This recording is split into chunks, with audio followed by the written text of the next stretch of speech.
Año 312, afueras de Roma. Alrededor del puente Milvio se libra una batalla crucial. Enfrenta a los ejércitos de dos pretendientes al imperio.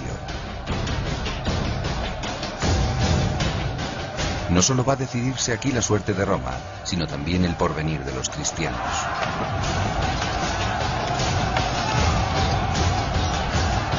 La singular victoria de Constantino sobre su rival Magencio marcará el fin de las persecuciones romanas y el inicio de la libertad de la Iglesia.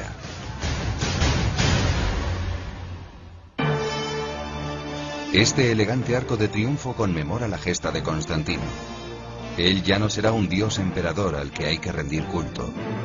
Con él, los cristianos van a dejar definitivamente las catacumbas y adquirir derechos civiles. Se abre una era de expansión para la Iglesia. Esos sorprendentes cambios eran imprevisibles pocos años antes. Arreciaba entonces la más terrible de las persecuciones. El final del siglo III y los principios del siglo IV es una época en que hay un equipo de emperadores que forman la tetrarquía, 4 emperadores, correinantes, 2 Augustos y 2 Césares. Quieren dinamizar la fuerza del imperio justamente para reconstruirlo y luchar contra los bárbaros. Y deciden restaurar la religión tradicional sobre bases muy sólidas. Y en esas condiciones tiene lugar lo que se llama la Gran Persecución. Iniciada por Diocleciano en el año 303, fue la más sangrienta de la historia de Roma. Es la era de los mártires. ¿Qué impulsó a Diocleciano a volverse contra los cristianos? Al parecer, no fue él el verdadero responsable, sino su César Galerio, un fanático anticristiano que aprovechó la debilidad del Augusto enfermo para vengar rencores personales. Primero ordenó destruir los templos cristianos, quemar sus libros y prohibir sus reuniones de culto. Después les obligó bajo pena de muerte a hacer sacrificios paganos. Quienes rehusaban eran castigados con cárcel, tortura y martirio. La iconografía cristiana evoca muchos de aquellos ejemplos heroicos como el de Santa Catalina, el Papa Sixto II o San Lorenzo. Uno de los más populares es San Sebastián, oficial de la Guardia Pretoriana, que hacía apostolado entre sus compañeros y rechazaba los sacrificios idolátricos. Denunciado al emperador, fue asaeteado por sus soldados. El edicto de Diocleciano, aunque apenas fue aplicado en las provincias occidentales, hizo correr mucha sangre, pero en vano. Fue muy dura, fue importante, fue ineficaz, y uno de los 2 emperadores, Galerio, en el 311, ya en su lecho de muerte, firma un edicto en el que reconoce que los cristianos no claudican. Galerio era supersticioso.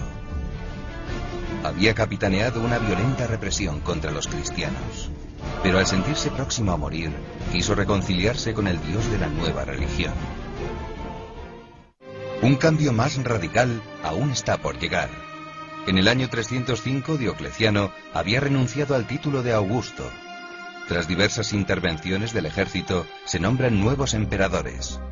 Mientras en las provincias de Oriente luchan Licinio y Maximino Dacia, en Occidente, Constantino recibe el título de Augusto de manos de las tropas de su padre, aquí, en la ciudad fortaleza de York. A los pies de la catedral, esta estatua conmemora el nombramiento. Sigue una intrincada lucha por el poder, y su rival Magencio se hace con el control de Italia y África. Constantino le acusa de usurpador y dirige sus ejércitos contra él. Atraviesa los Alpes y llega a las puertas de Roma, donde le aguarda el ejército de Magencio 2 veces más poderoso. La victoria parece imposible, pero algo extraordinario ocurre entonces. El propio Constantino lo refirió al historiador Eusebio de Cesarea.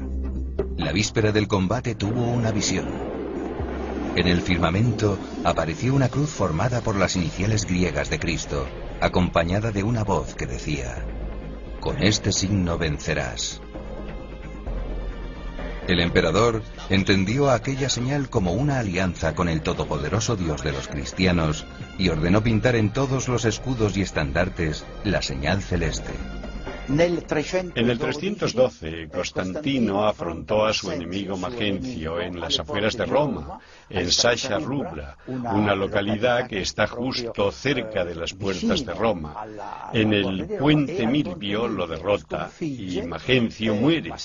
Y he aquí que Constantino entra victorioso en Roma.